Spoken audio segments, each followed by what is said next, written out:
The Electric State. Comme d'habitude, jusqu'à la minute indiquée dans le titre de la vidéo, il n'y aura pas de spoiler, ça vous êtes tranquille, après on va tout spoiler. The Electric State raconte l'histoire d'une jeune femme qui, après avoir perdu toute sa famille, se sent seule. Mais un jour, un robot va venir la chercher. Ce robot prétend être son frère décédé, du coup ils vont commencer un road trip à travers les États-Unis afin de potentiellement le retrouver. The Electric State est le nouveau film Netflix ou téléfilm, si je puis me permettre, à 320 millions de dollars. Je pense que vous ne vous rendez pas compte du budget. 320 millions, c'est les films les plus chers de l'histoire. Dès que vous dépassez les 300 millions, ça veut dire que vous êtes mal barré en termes de budget. Vous êtes dans une catégorie où il faut ramener au moins 1 milliard au box-office international pour être rentable. C'est un truc de ouf. Mais là, ça sort sur Netflix parce que Netflix, ils ont du pognon illimité, visiblement. Et c'est un film des frères Russo. Les frères Russo, hors Marvel, c'est un peu compliqué. Surtout quand il sort de Greyman, qui était l'un des pires films d'action de l'histoire, je pense. Une véritable catastrophe, encore une fois, vu le budget. Cherry, j'ai pas détesté. Franchement, ça allait, il y avait pire. Mais là, ils nous pondent du coup The Electric State, qui à la base aurait pu nous réconforter un petit peu. Tu te dis, ok,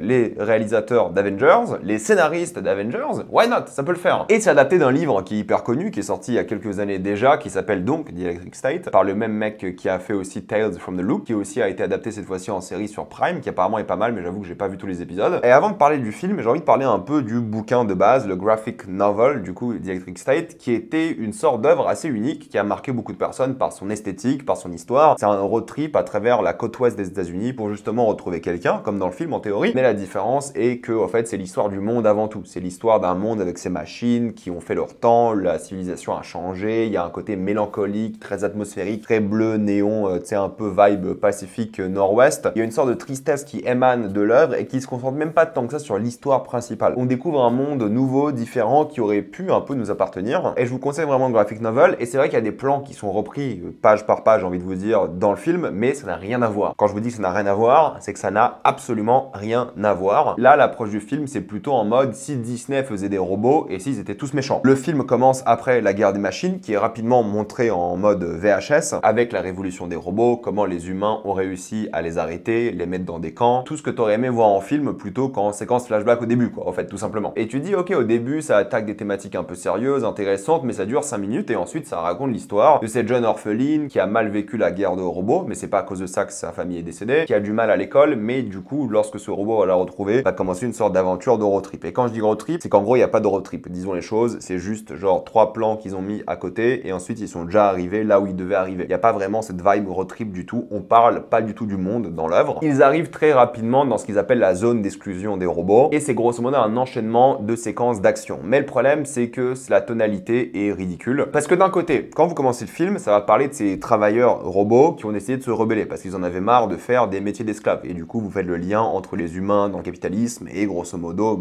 les robots. Et ce qui est intéressant, c'est que du coup, les humains, pour gagner, ils ont dû se robotiser durant la guerre. Encore une fois, c'est les 5 premières minutes du film. Du coup, ils ont perdu leur humanité pour gagner contre des machines. Et du coup, les machines ont forcément, entre guillemets, plus d'humanité qu'eux. Encore une fois, vous comprenez l'allégorie sur l'être humain qui se perd pour des notions productivistes et en même temps pour abattre un ennemi qui ne voulait que des droits humains. Ça va parler d'apartheid, de racisme, toutes ces choses-là. Il y a même un passage sur les addicts aux machines parce que du coup, dans cet univers-là, pour affronter le robot, ils ont créé des nouveaux robots, mais en même temps des casques dans lesquels vivent les gens pour en même temps vivre et faire leur travail et en même temps avoir leur loisir. Du coup, ils sont tous dans leur casque en mode crackhead. Encore une fois, allégorie des téléphones, de la technologie, vous avez compris, il n'y a rien de forcément nouveau, intéressant et développé en fait. Ça, ce que je vous ai dit là, c'est maximum les 10-15 premières minutes du film. Après, ça va plus jamais de ça. Genre le délire apartheid est jamais vraiment évoqué. Mais ils auraient pu faire des liens, j'en parlerai en spoiler, mais ils le font pas. Et même le délire qu'il y a sur la nostalgie de la technologie avant la nouvelle technologie qui a réussi à battre les machines est peu présente. Tu vois, de temps en temps, ils essayent de mettre des vieux objets, mais ça marche pas. Le gros souci, c'est qu'il y a un problème d'équilibre majeur. Le début commence un peu sérieux, un peu comme le bouquin, te plonge vraiment dedans, des thématiques sérieuses, profondes, une esthétique plutôt bien foutue, t'as un truc un peu politique, de guerre. Et ensuite, il y a un shift monumental dans la comédie d'action stupide. Mais quand je dis stupide, c'est tout ce que vous voyez de pire. Du coup, t'as 15-20 minutes où c'est un peu intéressant. Dans l'esthétique, dans les lumières, dans la photo, ça peut être pas mal. Et ensuite, tout dégringole fortement à l'arrivée de Chris Pratt. Chris Pratt présenté en musique, un ancien soldat vétéran, traumatisé des robots, mais en même temps, il a un ami robot et il vit dans une caverne avec de la malbouffe périmée. Il se plaint tout le temps de ça, tu vois qu'il souffre. Mais en même temps, il est présenté comme une sorte de badass ancien soldat qui fait pas grand chose dans le film, honnêtement. Mis à part être la star d'action un peu débile, il fait pas grand chose et c'est à partir de là que le film se casse la gueule. Ça devient comique, lourdingue. Et je parlais un peu de ça. Donc Chris Pratt, niveau acting zéro dans le film, mais comme tout le monde, j'ai souvent défendu Millie Bobby Brown de temps en temps. Et elle peut bien jouer, elle est divertissante, elle est charismatique et peut gérer. Là, c'est catastrophique. Je pense pas que c'est sa faute. Je pense que c'est juste super mal dirigé, mais elle est mauvaise. Elle est mauvaise surtout quand il s'agit d'émotions émotions et quand il s'agit de faire pleurer les gens, c'est catastrophique. Peut-être la vibe star d'action lui aurait plus allé à elle, mais en termes d'acting, c'est affreux. C'est des frissons de gêne constamment dans le film, pas qu'elle, mais tout le monde. Même son arc narratif, je trouve complètement nul, j'en parlerai surtout en spoiler. Tout est mal joué, tout est gênant, que ce soit même Stanley Tucci qui est clairement là pour le chèque, il en a rien à battre pour le coup, c'est lui l'antagoniste de l'œuvre. Giancarlo Esposito qu'on voit même pas en réalité, il a peut-être une scène en chair et en os, et le reste il est en mode robot, du coup on voit juste son visage horrible. Horrible. Il est censé jouer une sorte de Terminator, mais ils avaient qu'à le faire jouer physiquement, mais je pense qu'il en a rien à foutre aussi, il est là pour le chèque. Et il y a plein d'acteurs qui prêtent leur voix à plein de machines différentes, que ce soit Brian Cox, qui est là étonnamment, ou encore Colman Domingo. Ouais, je les connais même pas. Donc ils ont mis des chèques à plein de gens, ils se sont mis bien, ces acteurs, tant mieux pour eux. Ils ont fait zéro effort, parce que c'est pas le genre de film où tu fais des efforts. C'est un film qui est fait pour les enfants, pour les gens qui vont regarder ce film en étant sur leur téléphone, leur tablette en même temps, 3 écrans d'un coup, en faisant autre chose. C'est pas un film que tu regardes en te concentrant malheureusement, parce qu'il se passe rien d'intéressant. C'est un enchaînement de blagues mauvaises, alors chacun son humour, hein, mais les personnages ne sont même pas développés. Pour le coup, ils ont zéro développement. En 2h10 de film, ça c'est fou. Et en termes de monde, on t'a rien expliqué, rien montré, mis à part les 15 premières minutes. Donc t'enchaînes des scènes d'action. Enchaînement de clichés gênants de A à Z,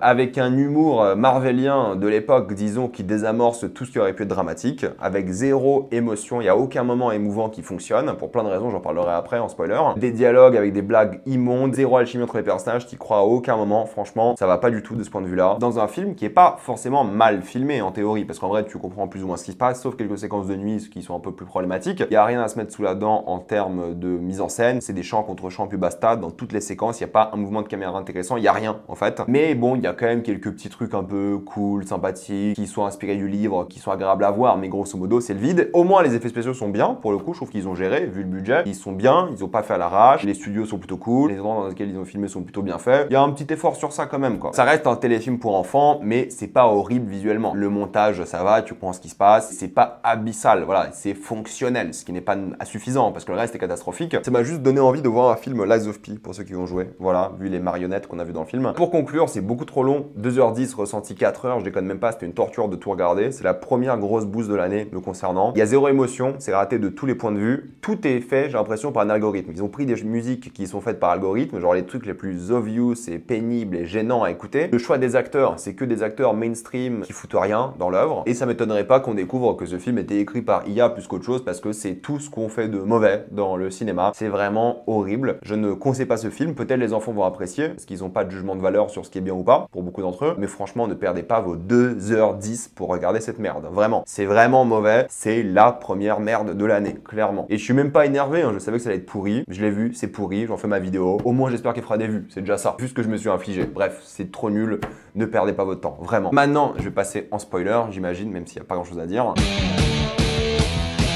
Je trouve que toute la plongée dans le monde de l'apartheid était ratée, parce que dans la zone d'exclusion, t'as ces prédateurs qui tuent d'autres robots qu'on revoit qu'une seule fois par la suite, plus ou moins, et surtout le monde des robots où ils vivent paisiblement ensemble avec ce leader, tu sais, un peu des droits civils des robots. Et je trouve que c'est tellement mal fait, cette plongée dans cet univers-là, que lorsque le monde des robots est détruit, tu ne ressens rien. Il y a zéro émotion, il y a rien qui passe. Le seul truc un peu intéressant, c'est Stanley Tucci, tu comprends un peu ses motivations, son personnage par rapport à sa mère qu'il aimerait revoir, revivre normalement comme une bonne mère, parce qu'il a été traumatisé par elle, il a mal vécu avec elle, mère alcoolique et tout, et tu comprends pourquoi il veut pas vivre dans le vrai monde, parce que le vrai monde ne lui plaît pas. Du coup, il a décidé de soumettre le monde entier à ces conneries. D'ailleurs, bizarre que son industrie, son QG ne soit pas aussi défendu, vu que littéralement le monde entier repose sur lui, et vu qu'il ment à Giancarlo Esposito qui lui déteste les machines. Lorsqu'on parle de vrais humains, Giancarlo le trahit, entre guillemets. Il fait pas grand chose, mais il le trahit quand même. C'est dommage qu'ils aient jamais fait ce lien entre, je sais pas, personnes noires et droits civils, parce qu'ils sont littéralement en train de foutre des robots à l'apartheid, comme ils ont foutu les noirs aux États-Unis à l'époque. Il y avait des liens à dresser, mais le climax est assez horrible. Il y a aucun crescendo émotionnel ou d'action. Je sais pas, tout est lisse, il y a pas de défi, il y a pas de combat, il dure 5 minutes, c'est fini. Et pour moi, la conclusion finale où elle rentre, Millie Bobby Brown, son personnage, dans la machine pour parler à son frère, c'est complètement contre tout le propos de son évolution, de ne jamais céder à la machine. Elle accepte de céder à la machine. Et le discours final, c'est quoi? On est tous un peu des machines, on a un peu tous de l'électricité, il faut pas renier toutes les machines, il faut vivre en paix avec elles, et il faut accepter de notre côté machine, tout en ayant perdu son frère dans une séquence qui nous procurait zéro émotion. C'était affreux, hein, désolé de le dire encore une fois, hein, mais si vous avez ressenti l'émotion là, je ne comprends pas. C'était juste un enchaînement de séquences, de blagues, de mauvais goût, de mauvais moments, non-stop, et c'était affreux à voir comme film. Désolé de le dire, j'ai détesté quasiment chaque instant. Je vais m'arrêter là, mettez-moi dans les commentaires ce que vous en pensez, avez-vous adoré ou détesté. Si vous avez adoré, dites-moi pourquoi. Honnêtement, je n'arrive pas à comprendre. Là pour le coup, j'aimerais bien, hein, mais je ne sais pas si je pourrais. Pensez à vous abonner à la chaîne pour voir les prochaines vidéos. Mettez un j'aime, ça aide beaucoup la chaîne. Suivez-moi sur tous mes réseaux pour plus de contenu comme les formats courts ou les lives. Et moi je vous dis à la prochaine fois.